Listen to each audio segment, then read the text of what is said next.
Myers 0-2 pitch. Yearsley with a high fly to right. Roberts goes back at the wall, and it's gone. Cole Yearsley breaks the game open in the 8th. A grand slam with 1 out, and the Bees are knocking on the door to a playoff bid. Denton, a grounder to third, that gets by McCross, the third baseman. Here comes company. It's a walk-off for Dash Denton, the first of the year for the Bees. 4 wins in a row for Burlington. And they remain on top of the Northwest Division. The 1-0 is cranked into deep left field. Going back is Nushida to the wall. And it's off the top of the wall. Rollins around third, he's being waved in. He's going to score. Siebers to third with a go-ahead triple here in the 6th. Last one came in the 5th. Boyette, another drive to deep right field. Going back is Dorsch. And it's gone. Corey Boyette has done it again.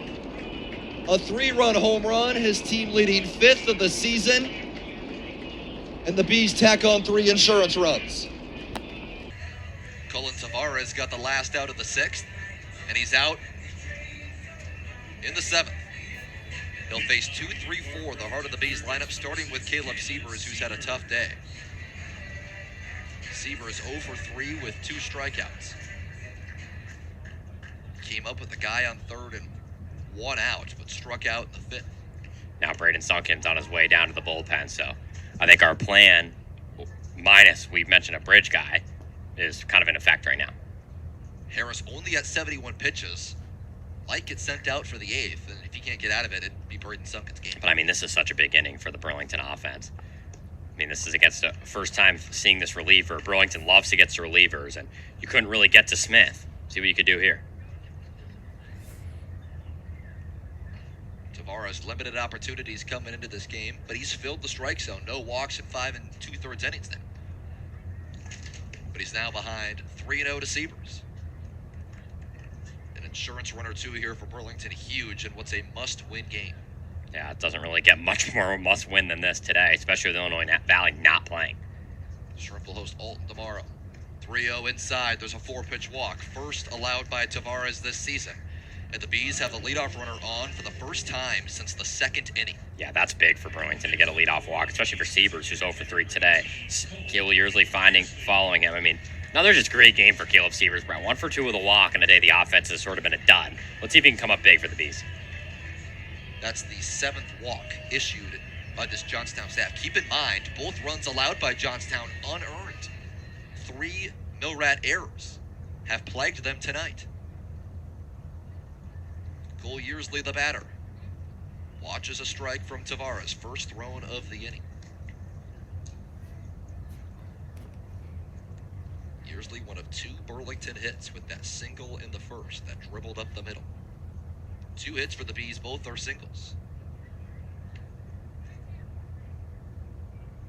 There's been no extra base hits for either side in this game.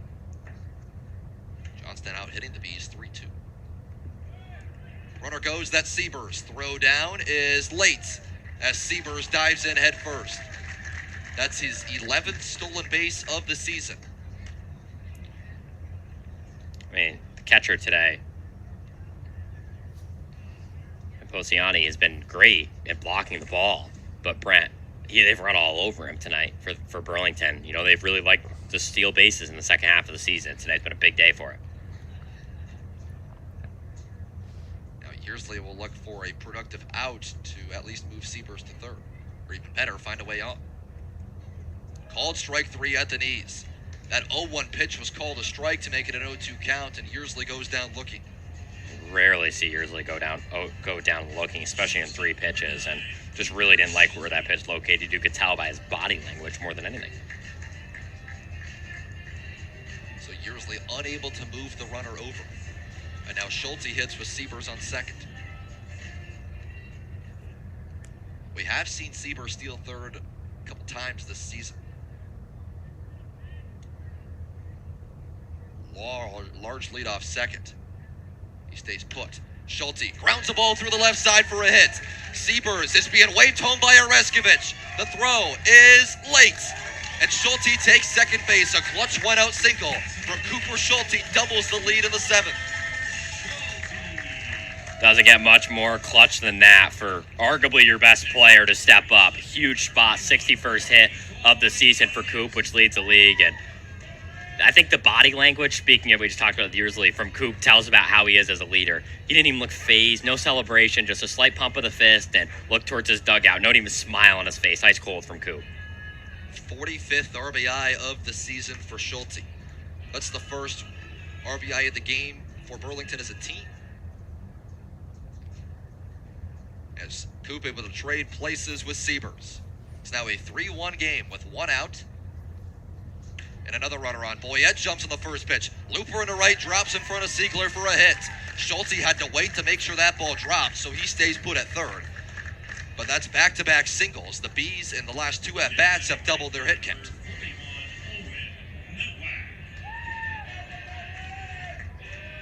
So all of a sudden, that 90 feet huge for Coop because now he's on third with one out. The throw came all the way in from left field as Polubinski missed the cutoff guy. So then taking second was Schulte. Is there Now he's on third. I mean, is there another B that you would really want up in this situation outside Owen Nowak, Brent? I mean, Yearsley is maybe one you could argue, but I mean, Nowak's been maybe their clutchest hitter in the last week. Look at first from Tavares. So Harris has gone 7 so far for Burlington. Now has a 2-run cushion to work with. If he gets sent out for the 8th, that would be his longest outing of the year. That'd be the longest outing of the year for any Burlington starter, as a matter of fact. This is now 1-0 to Nowak as the first offering missed away. Nobody throwing in the bullpen right now, Brent, for Burlington. You can see a look at it on your Prospect League network. I mean, those guys are working as hard as we are, Brent. They're just chopping it up. Yeah, when do we ever work hard? Nowak trying to do some work here. Close play at first in the pickoff attempt, but Boyette able to sneak in. That's the last thing you want there for your Boyette. The runner on third and one out to get picked off at first. Nearly happened there. Boyette could be a big run if Nowak comes up with a hit, too. That's another factor in all this. Another check at first as Tavares trying to keep Boyette off guard. Tavares has got an absolute cannon to first. You see some guys take a little bit off. Feels like he's just gunning a fastball directly at his first baseman. Tavares accurate to home plate. Trusts the stuff over to first as well, working for the third base side of the rubber out of the stretch, and the 1-1 is low. And this guy in Nowak's going to give you a very obnoxious at-bat, so Tavares got to work through that and just keep consistently throwing strikes against him. He's already struck out once in this game, too. Nowak, the McHenry product. 5-game hitting streak for him. He's committed to Middle Tennessee State. Trying to extend that hit streak here in a 2-run game. 2-1, laced to right for a hit. 6-game hitting streak for Nowak, and another RBI. Schulte in from third, going from first to third is Boyette. 3 straight singles off Tavares. It's now a 3-run game. What did we just talk about? Is Owen Nowak the guy a Bees fan would most want up in this situation? He may have just proved it right there. I mean, another just big RBI single. And Brent, not trying to do too much, and the hands really stand out about that at-bat. Was just looking for a pitch to hit, and as soon as he got one, drove his hand so fast through that ball. This is the 19th game of the season played by Nowak. Now 27 RBIs. Just ridiculous stuff from the Franksville, Wisconsin native. This is the ending that the Bees have been looking for offensively. Finally able to break through off this staff. They entered the 7th with just 2 hits on the game. They have 3 hits in the last 3 at-bats. Nowak goes on the first pitch. No throw down from Pancioni. I'm with 1 out. I love that decision. But now Nowak ran back towards first base. He never called time, and he's out. Nowak was running towards first to, I think, give his equipment to first base coach Jordan Goldstein. Never called time. And that's a crucial second out. There would have been 2 guys in scoring position. I was going to say the only other confusion would be if Nowak thought he was out and was going back to the dugout, but Burlington's dugout's on the third base side, not the first. So the only solution is that he forgot to call time. Mm-hmm. What a big out. Heads up by the Johnstown defense. They're recognizing he didn't call time and hustling that ball back to second to get Nowak out. I mean, that's what a winning team does, is make plays like that. And just like that, I mean, that could have been a single to make this a 6-1 game. And Johnstown's very much in this game. They're 1 out from getting out of this. But the ball skips to the backstop. Burlington will still end up getting the run as Foyette trots in from third. That's the second time today that the Bees have scored a run on a wild pitch. That'll clear the bases. 3 runs in the 7th, and Danny Harris, who's been in cruise control in this game, now has a lead to work with.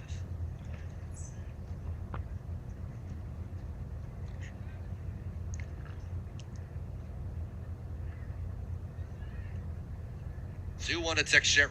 That's upstairs. Part of this I still can't believe, Brent, is nobody's throwing, though, for Burlington. I mean, still a 4-run game with a very good Johnstown offense. And Oreskovich trusting in his starter, Danny Harris, at least for the moment, as Teixeira works a walk. He's aboard for the second time. Second walk of the inning, 5th B to reach.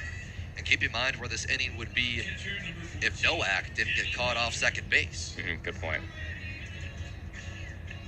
And now a trip to the mound from the field manager of the Mill Rats in his second season in Sean Stevens. And this is going to be a pitching change. Tough 7th inning for Cullen Tavares. The Bees get to the bullpen again. And a new pitcher for the Mill Rats when we return, with Burlington leading Johnstown 5-1 in the bottom of the 7th.